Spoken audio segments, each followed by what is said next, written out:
nationwide. Ang brigada sa oras na ito, balikan natin ang report mula dyan sa NDRRMC. Kaugnay pa rin po ng apektado ng mga pinagsamang epekto ng habagat at ng bagyong Bising. Si Brigada Kat Austria, ibrigada mo! Brigada Live Report. Umakyat na sa 95,906 individuals o 30,682 families ang bilang ng mga naapektuhan ng pinagsamang epekto ng habagat at bagyong Bising. Ayon sa NDRRMC, karamihan sa mga apektado ay mula sa Regions 1, 3 at Cordillera Administrative Region. Samantala, aabot sa 35 lugar sa Region 3 ang nakaranas ng pagbaha.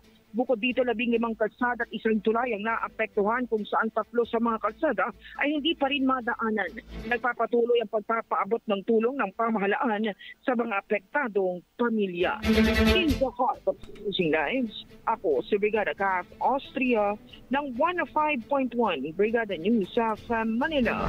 The Musical News of Brigada Balita Nationwide. Ang bahaging ito ay hatid sa atin ng Yummyvit ES2 Oral Drops. Simulang tuparin ang pangarap ng iyong anak. And stunting now,